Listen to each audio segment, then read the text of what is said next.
Aren't you a little old to be trick-or-treating? What is it you pray for? There's no music in that. Now, for a guy who doesn't speak, he sure makes a lot of noise. Please welcome Art the Clown!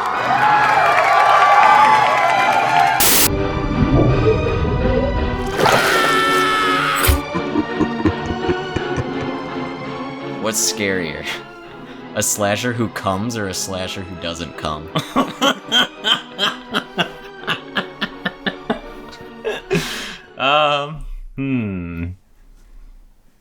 Well, it depends on what the slasher who doesn't come is doing.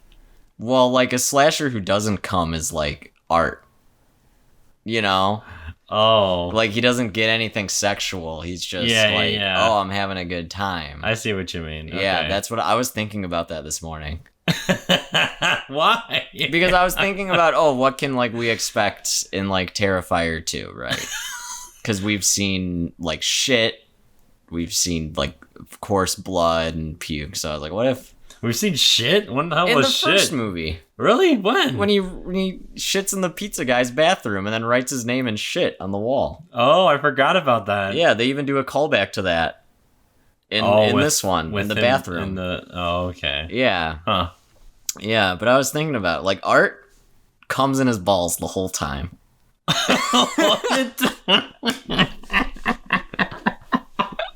As opposed to who? Who is it? Who is a slasher that comes? Like Maniac.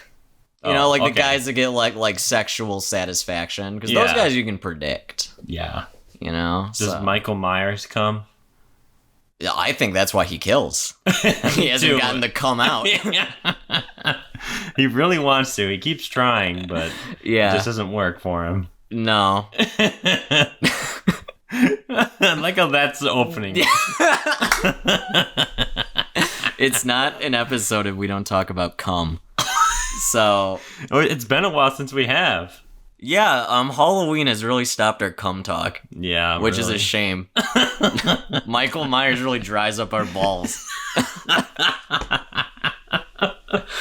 Well, we'll soon, probably next week, like a week from now, we'll see Michael Myers' like balls get popped, probably.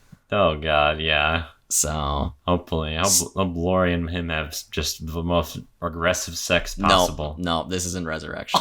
This isn't Resurrection. But on the subject of balls popping, segue, we did see a man get his genitals ripped off in Terrifier 2. We definitely did in very gory HD detail. Yes, on the big screen.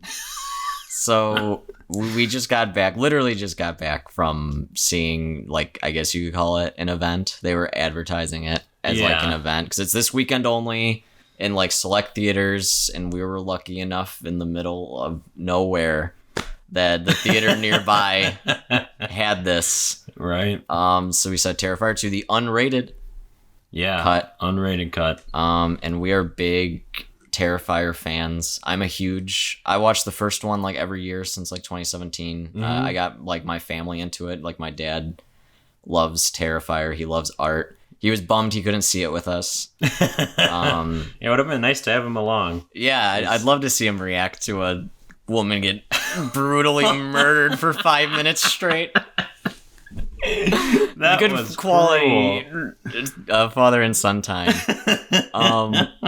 But what did you think? Because we've reserved. It was very hard, but we reserved the car ride here. Oh yeah, not talking about it. So I know it was really hard. Let's get into it. I really liked it. I liked it more than the first one. Yeah, but I think that I couldn't have liked it as much as I did without the first one. Yeah, that's fair. And I think it comes down to the way it treats the characters in it. Because I feel like the first movie was a lot more focused on art. Yeah. And I felt like the characters, from what I remember, I don't remember a lot, but I remember the characters being not as likable as they just exist to get killed. Right. Yeah. Yeah. And I thought that that was a really interesting way to take a sequel, because like you set up the first movie, he's funny, obviously in a dark way, and he's really like strong and terrifying. Yeah. There's a force to be reckoned with. So now I think it was really interesting to like come and bring in like Characters, stronger protagonists. Stronger. I just had a realization now since we've been watching so many Halloween. They did the opposite of Halloween. Yeah. Where Halloween starts with the strong protagonist, and then they flip it, where they're like, what if we just make it about the big lug now? Right. You know? Right. Yeah. Yeah, it's interesting. And I think there's a lot of parallels, too, between this and, like, the 2018 one. Yeah. Definitely. Just because I feel like this movie was a lot more focused on, like, giving it back to art than I thought it was going to be. Mm-hmm. Which I did really like that. And it keeps the same spirit, the really mean-spirited. Very mean. It is very mean. Oh, yeah, yeah. I mean, there's one scene in particular that I think everyone's going to be talking about. Yeah, well, I guess we'll talk about it a bit later, but I would say that kill in the genre, and you know me, I've watched plenty of fucked up shit. Like, that shelf right there has so much fucked up stuff. Yeah. But that might be one of the meanest kills I have ever seen. Oh my god. In a horror movie. Yeah. Like, I am genuinely, like, if this wasn't like an event movie where like everyone in that theater knew what they were getting into, but I think if that was on the screen in just front of random people, there would be an uprising. Oh my god. Right? People would be storming out of there. Yeah. Yeah, 40-year-old moms and dads everywhere would be so mad. Yeah. It's one of those moments where like you can't help but laugh because you genuinely don't know how to comprehend it. Yeah. It's that fucked up. I think I had a grossed out expression the whole time that scene was happening. Yeah. And then at the end, we just looked at each other and were like, what the We hell? were like, Jesus Christ. Like. And that's when we started laughing just out of like pure shock. Yeah. Like... And I love when rarely do movies shock me. And that actually shocked me. And I went in here expecting, like, they're going to try to shock me, but I'm not going to let them shock me. And then they got me. Yeah.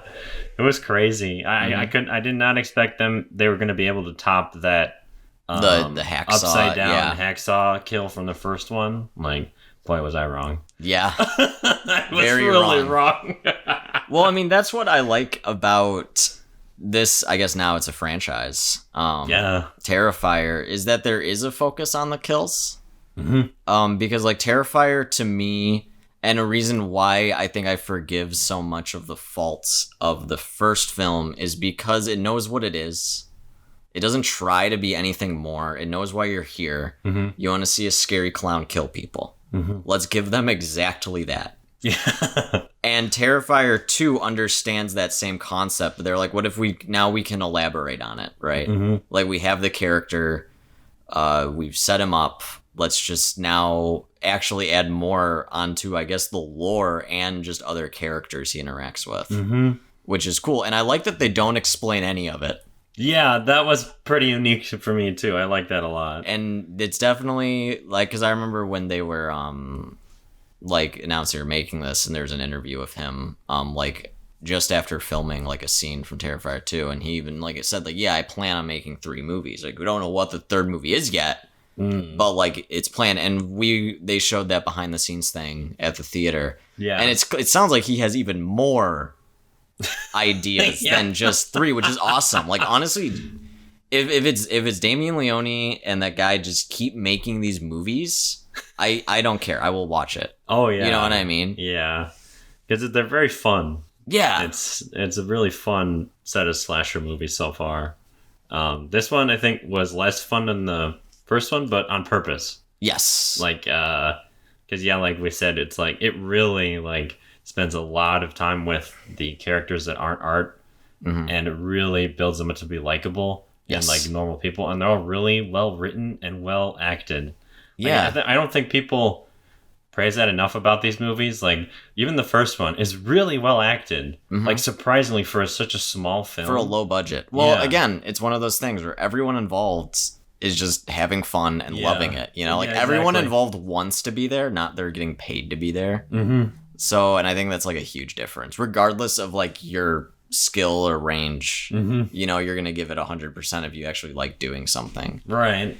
And it really felt like that. Oh like, yeah, oh my god! Like the main girl in this, not sure what her actress name is, but oh my god, Yes. she gets put through the ringer. oh Like- yeah, By the end of that movie, she's like wide-eyed and insane. yeah. Like, and she does an amazing job. It's like some really silly material to work Oh, with. it's almost a comic book movie in a way, you know.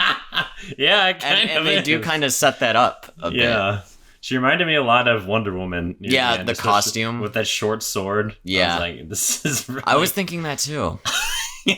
Yeah. I also thought it was. Well, I mean, do you want to get into spoilers? Yeah, fuck it. guess now. Suppose I mean, to be fair, let's just say right away we recommend this movie. Oh, yeah. I don't know. I really hope they extend the weekend. You know, in more theaters, more people to see it. Yeah. I think don't so. know. We saw the unrated cut. I don't know what the theatrical cut would be, but I would highly recommend the unrated cut. Yes. If Yeah. it like when it comes out, buy it, rent it, whatever. Yeah. Because I recommend it. I guess spoilers from here on out. Yeah. So I mean, I just Take it wanted away. to talk about because I mean, Art is like such a powerful, like evil, like intimidating figure. He's kind of built up that way in the first film. yes, So I thought it was like really cool and unique that like they introduced like a protagonist as almost as mythical as he is. yeah, And like almost as like strong as he is. mm-hmm. In this main girl in this movie. Right. So I really like what they did with that because you never see that in a slasher movie. No, I don't remember. The closest No. thing is Laurie and Michael in yeah, Halloween. it's always like the girl just gets over her fear, then can kill the supernatural evil. But this, it's like she's supernatural or something. Yeah, presumably. Something like that. Maybe they're from the same. Well, because there's stuff about her dad committing suicide, and he would see visions, and Yeah. he predicted a lot of it. So my guess is that Art is some kind of supernatural entity, Mm-hmm. and he's like, "Oh, I have this power. I'm gonna be a dick about it," you know. And then she doesn't know she has it. Maybe her dad also had it. Yeah. But I mean, you hadn't seen. Have you seen All Hallows Eve?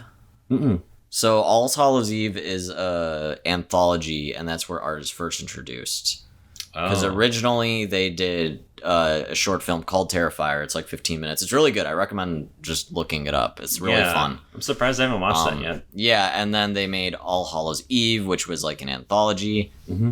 Not very good, but it had Art is like the key thing keeping them all together. Oh, okay. Like that's like the story. Well, Yeah. the short film is in there, and then Art's the one that ties it all together, and he actually like comes out of the TV.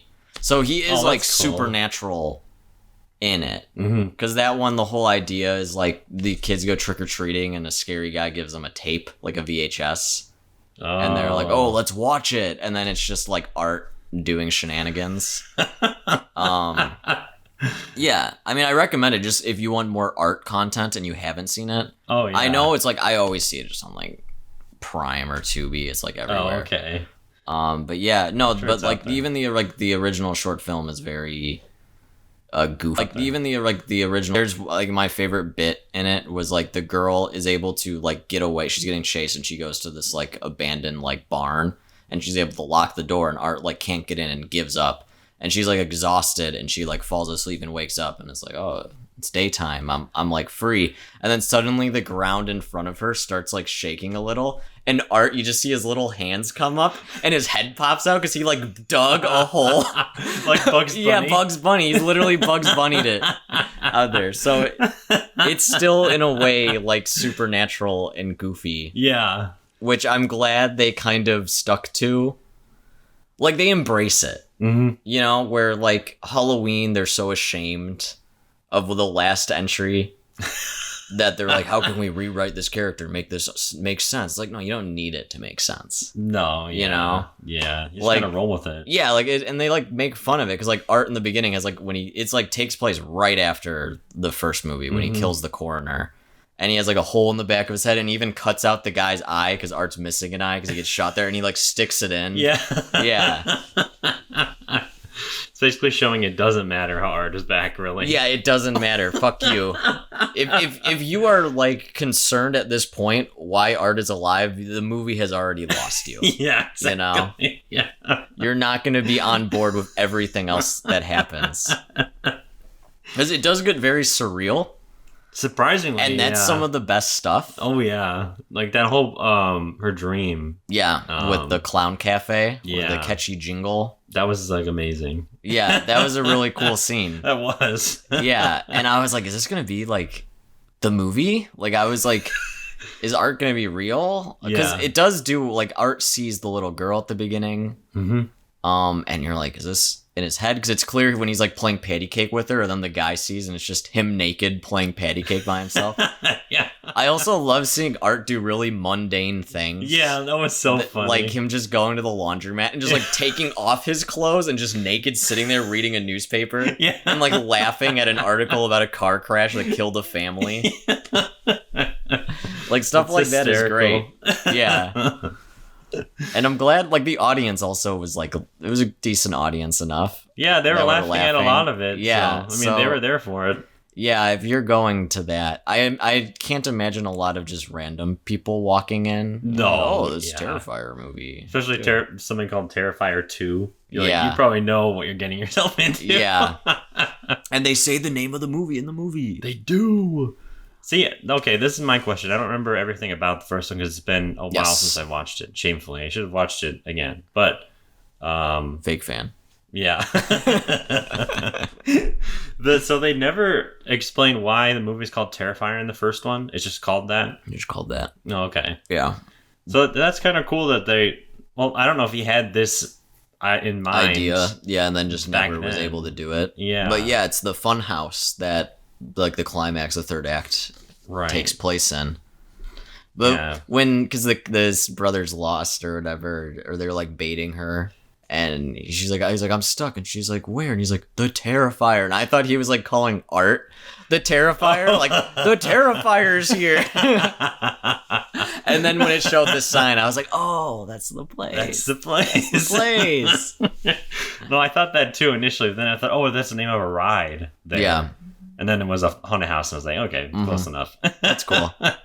Yeah. Yeah, I thought that was pretty neat. Overall, I really liked how it was. They had a really great female protagonist in it. And then I also really liked that they're trying to expand on the mythology of Art. Yes. And like, that's cool. Basically what he comes from. And I like that they don't give you anything. Yeah. It's all just like to your own kind of interpretation. I'm sure in the next film we'll probably get more. Yeah. Yeah, because basically what we get is like the main girl's dad had a notebook, and he had something mentally wrong with him. Yeah. And he was doing pills and apparently abusive, and he started seeing things. Yeah. And he predicted Art. Yeah. And he was connecting the pieces of the murders of the first one, and then he killed himself. Right. Yeah, it was like, he could like, I don't know if what he wrote down in there like just becomes a thing. Yeah. Do you know what I mean? I don't know. It was weird because the kills look almost exactly like they happened in the first one. See, I don't think it's that. I just think maybe he's involved in the same entity world or whatever Art is, because if that was the case, there's actually a movie called Santa Jaws that does that exact same thing. Wait, really? It's about a kid with a comic, like a magic pen, and whatever he draws comes to life, and his comic he was working on was called Santa Jaws. And it's just a shark with it's I'm not gonna say it's a shitty Santa movie. Claus shark. It's a movie. You know, it's a sci-fi original. Oh, okay, you know? That makes sense. It's one of those, but that would be that. So I'm like, no. But yeah, I just think it's some whatever, because Art can't die. Yeah, it doesn't seem like it. And one thing I think is really funny, because we talk about kind of like Michael Myers. Once you make him unkillable, he instantly becomes unscary. Right? Yeah. But with Art, it's different. Because you're more just watching him be a goofball, and that's fun. Oh, yeah. Like, you only want to see him die not because you want him gone, but because you want to see him get what he deserves. Oh yeah, You know? yeah, especially in this one. Oh yeah, he's mean. Mm-hmm. Especially because they do such a good job at just making the characters normal people. Yeah, That when they get killed, you're like, that person did not deserve that at all. Terrifier breaks a lot of, I think, normal horror movie, not tropes. cliches, but just like things writers and filmmakers think they need the audience to be on board with. Yeah. Like, oh, we can only kill someone once they're an asshole. You know what I mean? Yeah, I get you. Yeah. Like, oh, show him, I don't know, litter. Okay, yeah, you can kill him now. You know, like they have to do something bad. Right. And there are people bad that die. Like, like definitely. her best friend that fucking mollies her drink without her knowing, which is mean. Oh God. That is, if you ever did that to me, I would be incredibly pissed. If you ever laced my drink, like, I don't think any friend does that. No. Any sane friend. No, yeah, not a good friend. Yeah. So I'm like, yeah, she's gonna die.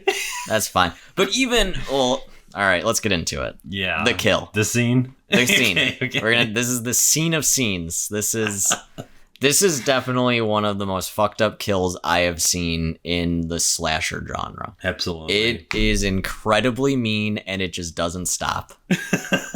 It does not stop. No. So, I'm just gonna describe it in detail. So, if I would say though, you should experience for yourself. So, if you want to see Terrifier 2, just skip ahead a couple minutes. Yeah. Yeah, because you really should experience this for yourself. It's just so shocking. It is very shocking, and it's funny at the same time with how unrelenting it is. Yeah. It's very, for me to say something is shocking means it's like shocking. Yes. You know? But yeah, so this happens to one of the friends in the main group who is completely innocent. Art first trick-or-treats at her house. And just scares her like Art does, and then eventually he breaks in, chases her up to her room, slashes her like face with a knife, which is brutal. I love when horror movies do that. Rob Zombie's Halloween 2 did that too. Yeah. With Octavia Spencer, where it's just a cut down her face, and it's just like it's so brutal, but you don't think like people in movies don't get cut like that, so when you see it, you're like, oh shit. Yeah, it's shocking. It's very upsetting because you don't expect someone's face to be kind of open, you know? Yeah, and then he takes scissors and cuts off her scalp and peels her back, so it's just her exposed brain. Then he throws her on the bed and basically just slashes her all over. And then he breaks one arm and then completely just tears it off. Yeah. He cuts off one of her legs with his hands. He just pulls it off. He grabs like one of her hands by like her pinky and index, and then like pointer and middle, and just tears it in half. Tears it, yeah. And then he just leaves. And you're like, okay, it's over. She's crawling to the phone. And you're like, oh God, that was fucked up. And then he's back with salt and alcohol. And he pours it. First he dumps all the alcohol on all of her wounds. And then he pours the salt like all over, and she's just screaming in pain. And then what's worse is he takes a whole handful and rams it into like her open like back wound. And then when you think it's over, the mom comes home, and the mom quickly realizes there's a break-in. She's very worried. She goes upstairs, and in the bed is Art toying around with her daughter, who is now completely flayed and dismembered. And just when you think that's not shocking enough, they have like they said in that thing, there's like an animatronic, and she moves, and you realize she's still alive. And it is incredibly fucked up. It is so sad. It is sad. It's sad, and it's like so shocking and absurd. Like the only, like you can just laugh. Like that's the only reaction you have. And it's hard because Art is playing it like a toy. Right. Like, he's, like, in bed, just, like, toying around with her loose flesh. You know? It's such an interesting scene, because it's just, like... I mean, what really got me was, like, when, the animatronic... Yeah, when it moves. When she moves and she just says, Mom. Yeah, and she's like, Mom! And then, like, it's just, like, the head twitches, and it's just... Right, yeah. It's a really good use of an animatronic. Oh, yeah. Like, animatronics generally have, like, jittery movements. But that was fine, because fucking her nerves were not connected. I think, like, literally only her heart was the thing keeping her going. That was the only thing he kept intact. Yeah, and by the end, like, when in the bed, her face was, like, peeled off. Oh, yeah, you can just everything. see her skeleton on one side, basically. It's like, Yeah, it made me think, Art's not that good of a guy. No, it's interesting to me because, like, the first movie makes you like Art. Yeah. Because, like, he's killing, funny. Not horrible people, but, like, just bad people. Just like, people. Yeah. Just no character development. Just, but these are, like, actually people you spend time with and realize are just humans. Right, yeah. They're very believable, just like you or me. And for no other reason than just because he wants to. Yeah. It really makes you hate him as the movie goes along.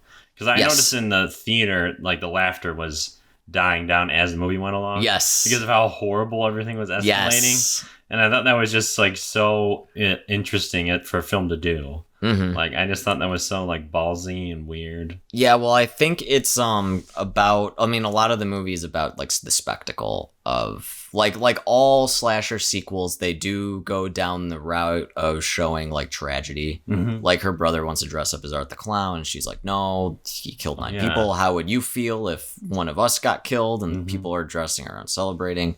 And they go in, and I think what they kind of wanted to do was kind of say, like, to the audience, like, yeah, you are here for art. I am here for art. But it's kind of fucked up you are.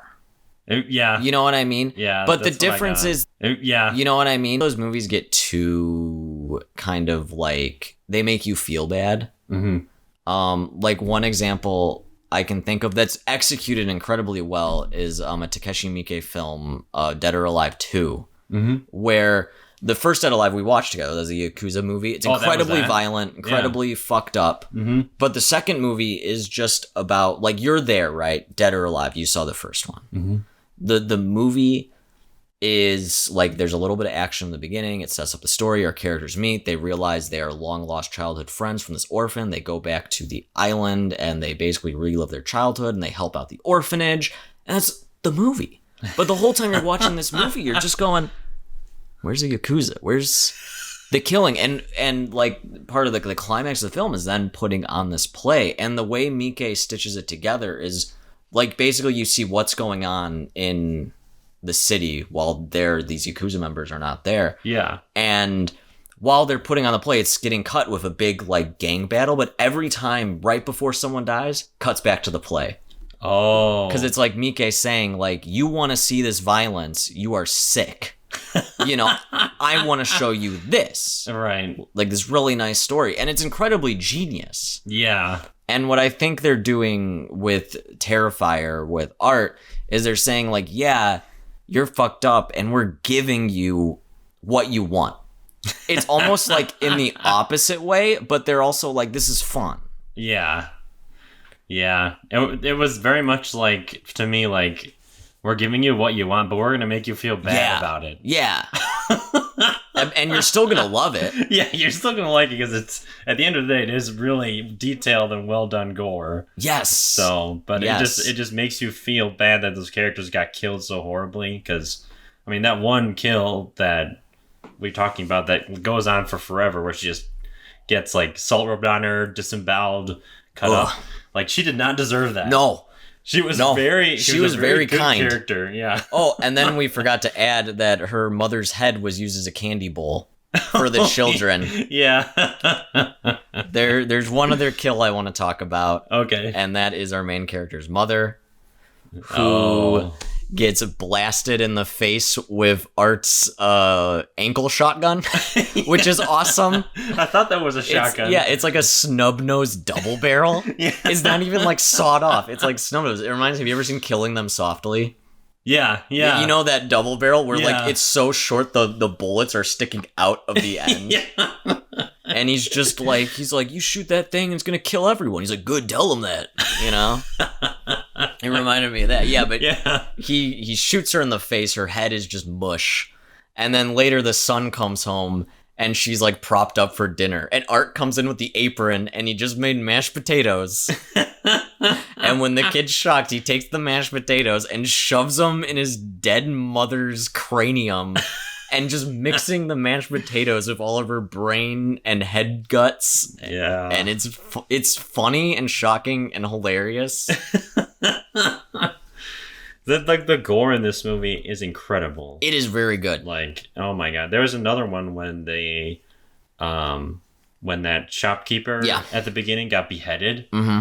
It was like, I don't know even know how they did that. I guess it must have been like the head had some kind of like electronics in it with a battery. Yeah. But when he was beheading him, his eyes face like was twitched. like twitching with the knife cuts. cuts. Yeah. I was like, that's crazy. It looks so good. Like, my God, it's disturbing. And I think they do a good, they kind of, you know, movies go like two ways, like gory movies, where it's either over the top, like we're talking like Evil Dead, Brain Dead, stuff like that, you know, just over the top crazy gore. Yeah. And then you have like the other ones where it's like very realistic, I guess more like Rob Zombie's Halloween 2. You know, very like shocking, very visceral, almost like so like it's realistic, it's so hard to watch. Yeah. And Terrifier finds the right middle ground without being boring. If that makes like Right. they keep it real, but they keep it cartoony at the same time. And I think the first film does that a bit as well. But these kills are way more over the top. Oh yeah. Yeah. I don't remember anything. The closest one is that the upside down saw thing. Yeah. But yeah, this just goes above and beyond. Like, it's crazy. I don't know how big of a budget this was. I'm not sure either. It had to have been bigger than the first Well, one. we saw the Indiegogo thing, so they got it crowdfunded. Yeah, right. Well, we did learn from that thing that COVID affected them. They had to stop mid-shooting, which has let them take even more time with it, which is why that kill was so fucked up. Yeah, because I guess they just kept making more things to put in that scene. Yeah. Like new animatronics, Which new is awesome. stunt dummies. Like, yeah, it's pretty cool. The dude's very passionate about what he does. Yes, and good job. Yeah. All I gotta say is good job. It's amazing. It's definitely one of my favorite movies of this year. Definitely one of my favorite horror movie of this year. I know, it might be my favorite just because I think what it's doing with art, its portrayal and everything is just so cool. Yeah. It's never been done before. I will say, today we were spoiled with gore. Yeah. We got a lot of good gore. Yeah, that's for sure. Because before going to see Terrifier 2, we watched the new Hellraiser, which I remember when they announced it, I was worried. And then they showed the screenshots of the main Cenobite, and I was like, okay, this is pretty cool, you know? And then the trailer came out, and I was like, okay, you know, maybe this is a little promising, and I think I'm very happy to say it was good. Yeah. It is probably, I think, the best reboot you could possibly do with Hellraiser. Because Honestly. it could have fallen into the same reason why all the other sequels are so shitty, of just making Pinhead just a demon, making the Cenobites just demons from hell, and they're evil, and there's nothing really interesting. Because that's a lot of people forget that like the Cenobites are just doing their job. You know? Yeah. Like, they're just like, you summoned us, and we're gonna show you pleasures. It's their careers. You may not like it. Yeah, I mean, we even saw how to move up Right. the Cenobite chain. So I don't even remember in the original. I don't think they go into it that much. No, The they hierarchy really of don't. it. Yeah. It's just, Frank's just like, hey, I opened this box, I escaped, you need to kill people for me so I can get my body back. And then Pinhead's like, come on, Frank, like, You can't escape us, you know? I like the third one a lot. I know a lot of people don't. And I will agree that is where they definitely get into the lore that eventually ruins the franchise. Yeah. I mean, I think I compared it earlier to Halloween 4, where it introduces, it has interesting ideas and is still fun, but they just don't know where to go from there. Right. And like, I don't know if you've seen any of the sequels past 3. No, I haven't even seen 3. Terribly low budget. Really? Like the latest one, oh my god, it. Did you watch it actually? Yeah, because it was just on Netflix. Oh, okay.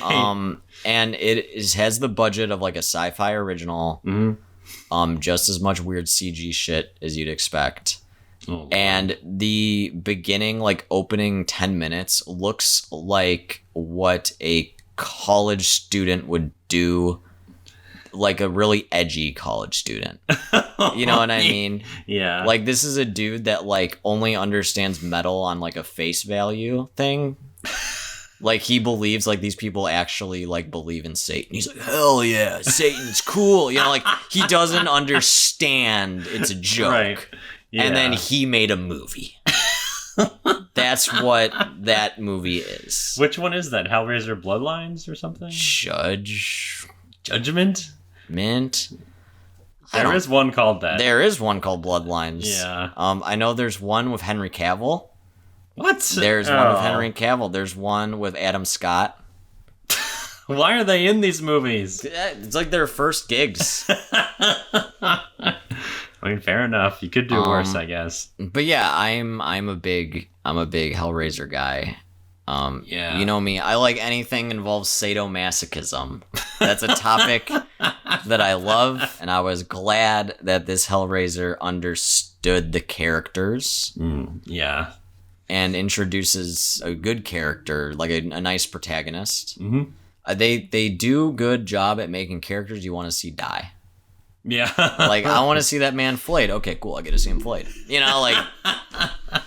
Yeah, they did a really good job with that. Yeah, I liked it overall. I think I don't like it more than the original or even 2, really? I'm not sure, though. 2 is kind of goes... For me, 2 is kind of like the Texas Chainsaw Massacre 2, where it's so different in a way. Yeah. But yeah. Yeah. This one definitely is more self-serious. Yeah, that's for sure. It knows its shit is cool. Mm-hmm. That's what it does, and I respect that. Mm-hmm.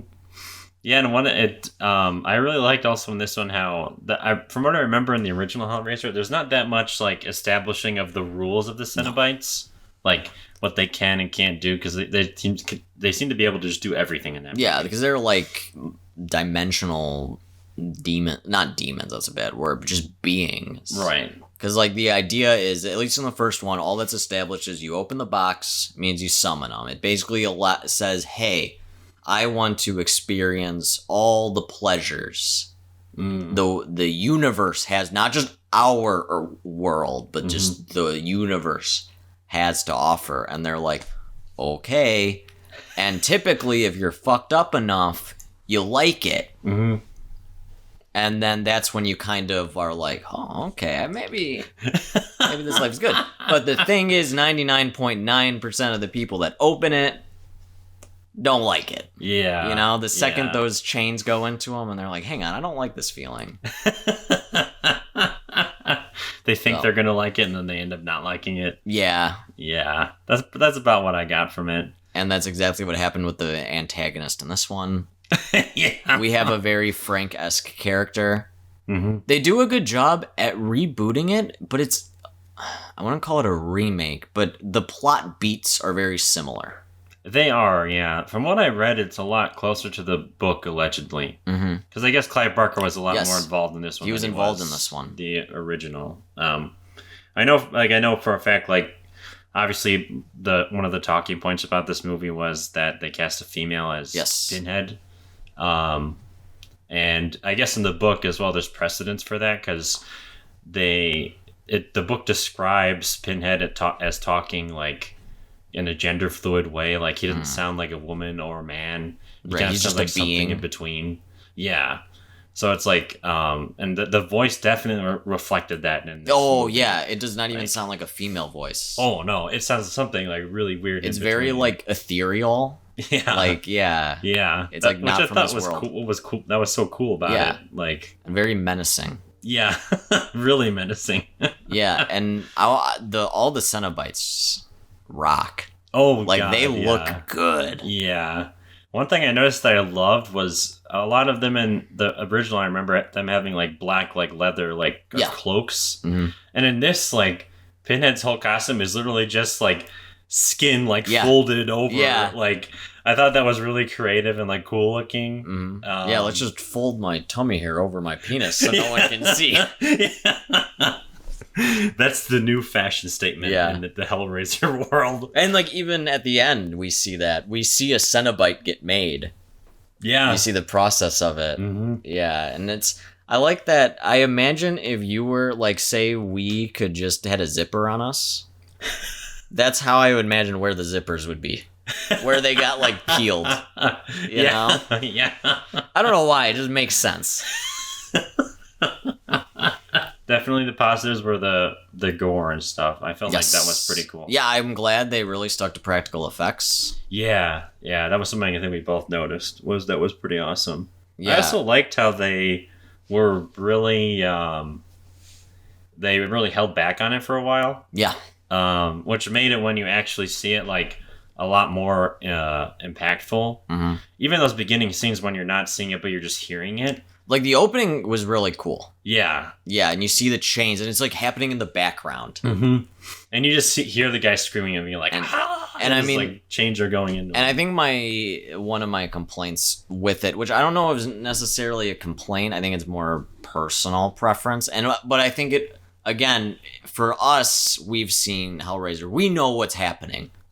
You know? Yeah. But I think we said, I think when watching it, they're like, this feels like Hellraiser for like the current generation. Yeah. You know? Yeah.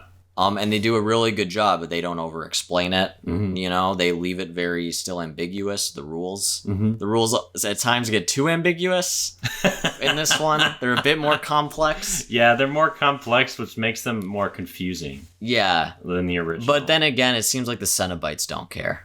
Yeah. As long as they get paid in the end. Right. But for me, I know the deal. So I personally felt that it took too long for some of the characters to I felt like I was kind of seeing the same scene over and over. Yeah, you know, I felt that way too. Where I'm like, okay, like I know, come on, show me the Cenobites, let's get into it. Right. But I mean, I guess for people who don't know, they want to build that suspense, so when the kills do hit, it's like, oh shit. Right. Yeah. Yeah. Yeah, and from a filmmaking perspective too, that can be more effective to hold off on showing them. Mm-hmm. I mean, like Jaws is like the famous example. I mean, yeah, and like especially, I don't know if you I don't consider Hellraiser a slasher, but the movies kind of get thrown in there. But I mean, you look at Candyman, same thing. Oh yeah, yeah, like that really holds off. Oh yeah, you don't see him till like halfway through the fucking movie. Yeah, it's like the end. Yeah, mm-hmm. And like this one's like it's shot really well. Oh yeah, absolutely. Yeah, it's over. I don't know who did the cinematography, but it was great looking. Yeah, well, I mean, we reviewed another David Bruckner film, The Night House, and that is a very pretty movie. That is as a well. Really, really pretty movie. And that guy's good at using architecture. Oh yeah, because one of my favorite shots in this is in like the big mansion, and like the top glass, like the skylight, is in like the Leviathan pattern, and there's a point where blood is getting like sent upwards, and it's like pattering on the ceiling, and it's really cool. Yeah, it's a really cool shot. Really sweet, and that's a great use of CGI. Like they're very sparse with it. Yeah. I mean, obviously the chains you kind of have to do CGI with those. Wait, you're telling me they didn't actually shove chains through those people and pull them apart? I know they really should have. What the hell? Come on. They didn't constrict that man with barbed wire? Come on, what happened to filmmaking? Yeah, come on, what the hell? Yeah, Stanley Kubrick wouldn't put up with this. He'd be like, you put the chains in that man. You pull them apart. This is Hollywood. I will say though, I was kind of bummed out that we didn't see more happen to the boyfriend character. Yes, he's an He gets asshole. like I hated barbed him. wire and he gets like strapped to the floor. It was cool while it was happening, but I expected there to be like some kind of like punch moment or like Yeah. something like really Yeah, just gross he gets happens. sucked in. Yeah, the floor just falls and then he falls into like an endless pit. It looks like. Yeah, I mean, I guess that's him going to the Cenobite world. Yeah. I mean, knowing what we know, it's not fun. You know? Yeah, we can guess what happens to him from there. Yeah, it's not gonna be a good time. No. That made me just think though that they didn't show him getting horribly killed just because they want to bring him back in the Well, yeah, it next one. definitely. I'm okay if they do a sequel. Oh yeah, Perfectly yeah. okay. And I mean, they clearly set it up. They set up even all the characters, even for like the main protagonist to come back as well. Yeah, yeah. I will say I only want to see another one if they keep the same director Yes. because I feel like those guys have cool vision. Yes. Like, I mean, just the way this movie This looks can is great. easily get interpreted into schlock Yeah. very quick. And we've seen that. We've seen that happen. I don't want another 8 movies of just schlock. Oh my god! In that movie, the one I watched that was just on the latest one before this. Oh, yeah. In that main franchise, Uh-huh. he fights an angel. Oh, come on. Pinhead really? fights an angel. Ugh. Yeah, Gross. it's stinky. What happens? Does he win? I don't fucking remember. I don't know. That's so bizarre because it's so clearly set up in the first two that they were humans before. Yeah. Even two, like even says. It even goes into his backstory. He was a and soldier. shit. Right. So it's weird to me that they are just like, oh yeah, they're like gods of hell or whatever. I think it's easier for normal people to digest, oh, he's an evil demon, Yeah. than, oh, he is just a chaotic, neutral, kind of like sex consultant, if that makes sense. Yeah. You know? Because, like, our main antagonist in this film, he's like, I've had so much money.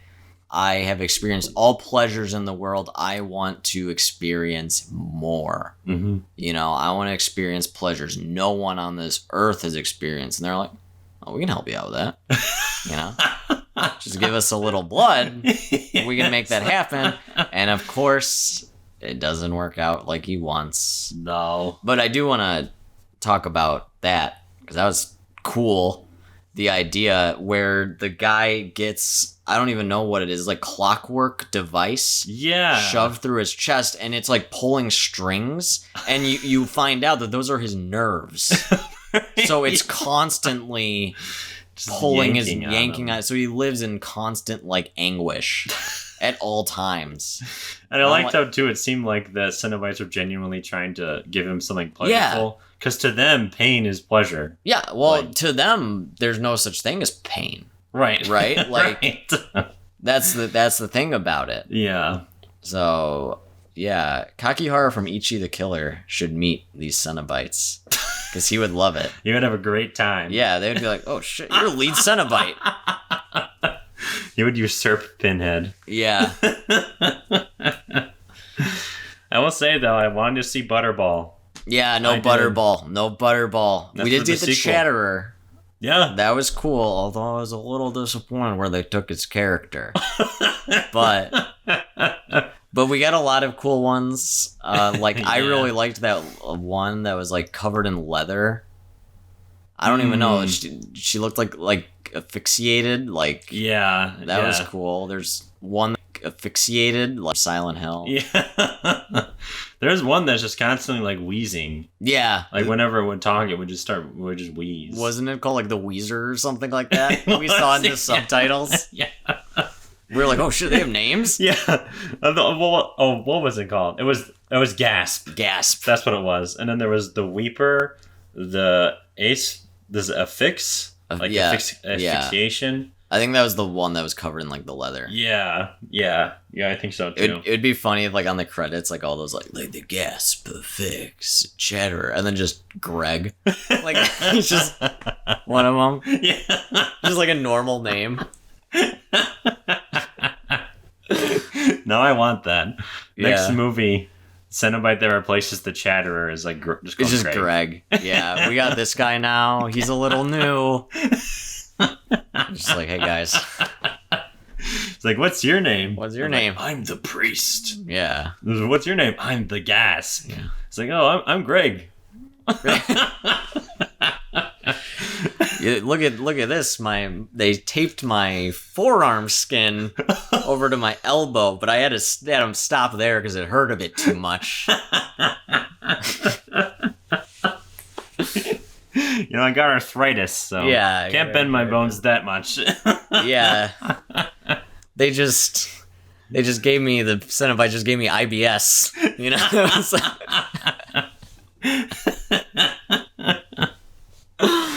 My question was because like the whole point, they're like kind of like Jinn in this movie. a where, little like, bit, yeah. They'll give you a wish, but it's not exactly what you think. Not what humans like. Yeah. Yeah. My question: what would be the downside of the resurrection one? I assume they would come back like fucked up. Oh, You know? yeah, Like to the point where like it wouldn't even be worth a life. that would make sense. Because that was the whole point. She wanted the resurrection. Right, and she denied it at the end. She denied it. The biggest regret. That was Spoiler a nice alert. arc. I like that. Yeah. You know. Mm-hmm. And like again, they left it open. Mhm. And what I like about Hellraiser in general, the good movies in the franchise, is it doesn't necessarily tell you its ideas. It just kind of plants seeds in your brain because it is a really hard concept, I think, to understand. It's like very hard sci-fi stuff. Oh, yeah. Like the idea that someone would get enjoyment from that in general is like one thing to like comprehend, and then the fact that like they would want to like again in this like they were, I mean, like when the guy's like, you guys cursed me with this, and they're like, what are you talking about, dude? You wanted more pleasure. We gave you more pleasure. Right. You asshole. Like we worked our ass off to set you up with this gig. And now you're complaining? Yeah, You know? that was my favorite part of their characterization. Yeah. They genuinely thought that guy would like that gift. Yeah. They're like, hey, here you go. We would love this. Here you go. Yeah. And it was even funnier, too, when they were willing to exchange it, basically. Yeah. They do a gift exchange so you can become like a Cenobite with them. It was just funny. And it wasn't even that. Like, he just, like, agreed. No, we're not taking it out. You asked for it. And then he was just like, fuck. Like, he's like, give me something better. And then they were like, oh, okay. You know, like. So I assume he's not going to be that happy Probably in the next not, movie. Yeah. It's not going to be what he thinks. He's going to be miserable and just try to just kill like people. Frank.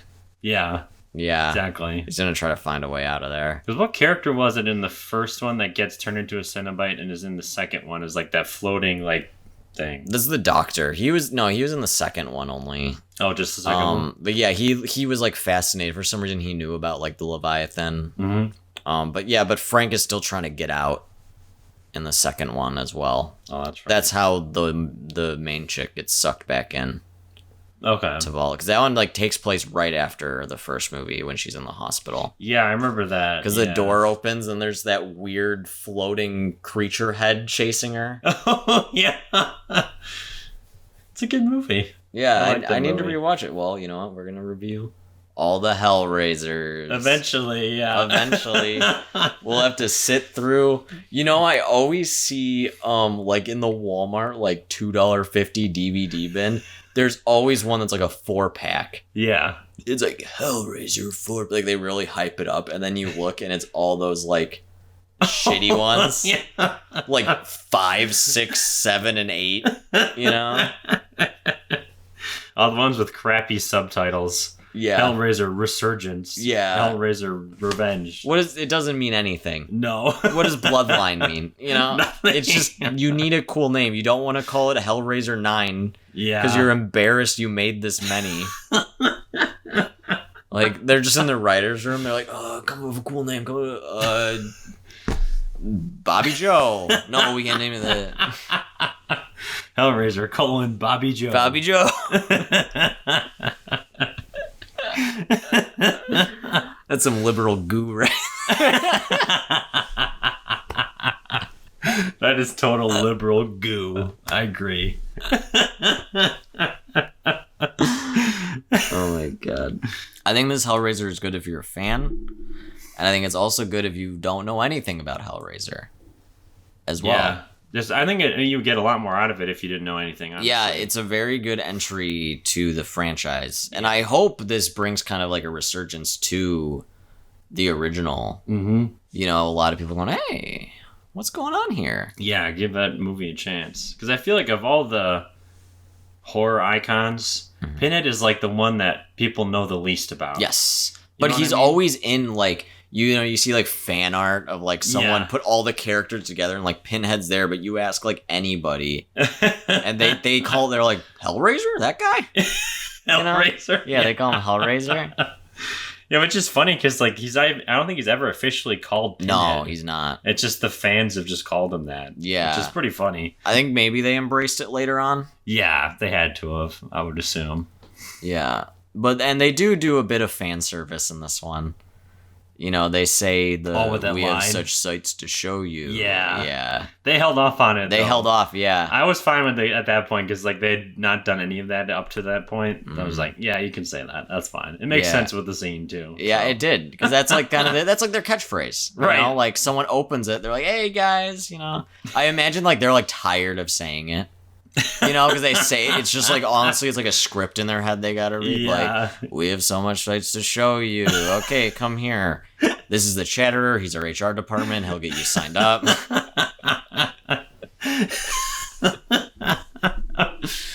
I want to see what their workplace is like. Yeah, You know, is it like a typical 9 to 5er? maybe. And their desk is probably made of flesh and screams. You know. Yeah. Oh, you know, I'm just going to the volcano this weekend. Jump in, Yeah, relax coming a little bit. Yeah. It's like their equivalent of a hot tub. Yeah, it's just like a volcano, and it's just. I just imagine everything like is just made of skin. Yeah. Like, you know.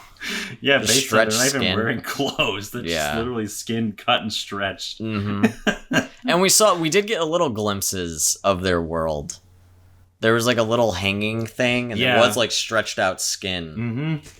Yeah, So I think I'm excited about just to see the same director do it, David Bruckner. Yeah. Just because I want to see what his vision Of that world is. yeah. Because it's not hell. No. Exactly. Mhm. It's just like another dimension. Mm-hmm. It's like almost the dimension between dimensions, I guess. It's kind of like our main theory on Twin Peaks.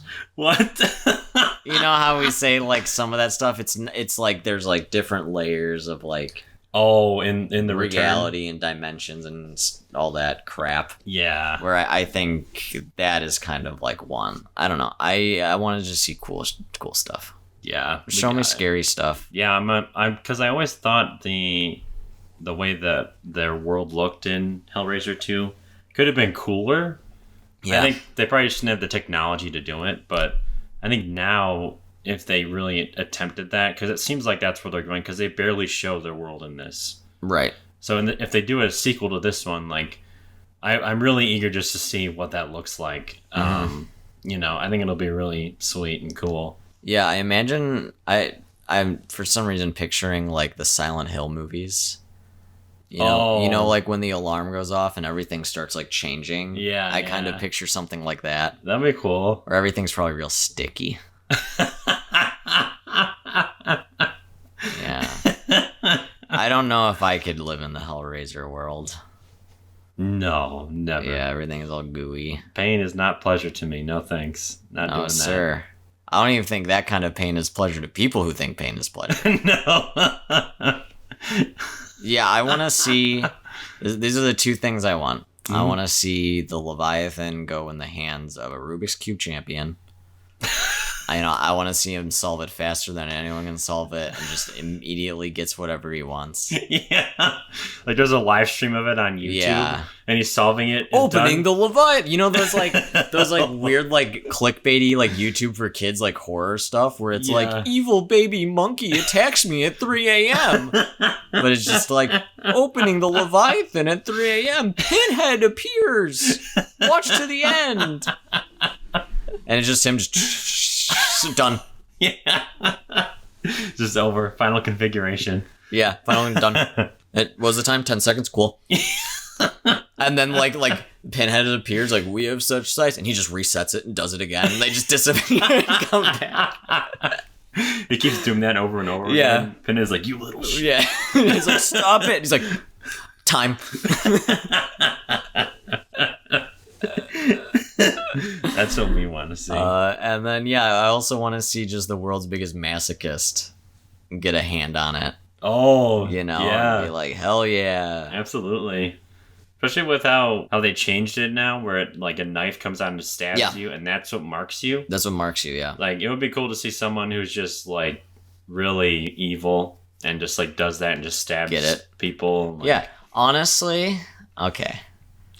Real talk here. Okay. Real talk here. This is very similar to the like drag me to hell thing where she could give the gift to anybody. Oh yeah. You know? Yeah. Let's just say hypothetically, right? I get that. They're like, hey man, you bring us 6 souls or we take you, you know? They just stab people.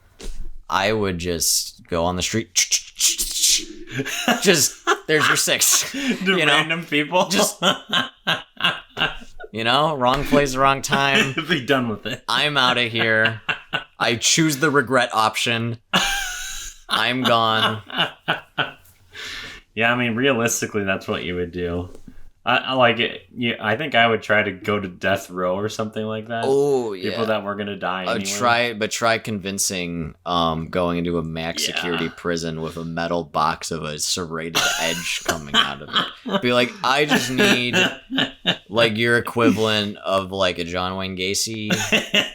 You got any in there? I just need to poke him with this. Trust me. Yeah, please. If I don't do it, a guy with a bunch of nails in his head is going to come after me, okay? Yeah. You don't understand. You don't understand.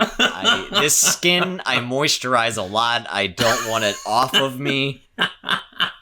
And then if they're like, no, it'd be like, threaten them with it. You know? That'll just get me shot. Yeah, you just get shot. Put the weapon down! Yeah, but overall, we liked Hellraiser. Yeah. We recommend it. Again, it's on Hulu, so why not? Let us know what you think. And that's it. Just have fun watching obscene, fucked up shit. Yes. And at least watch Terrifier 1 if you can't see Terrifier 2. Absolutely. And that's everywhere. Yeah. And if you're a real art head and if you've seen Terrifier and you haven't seen the original short film, go check that out along with All Hallows Eve. As much art content as you can get. So thank you for listening, and we'll see you next time.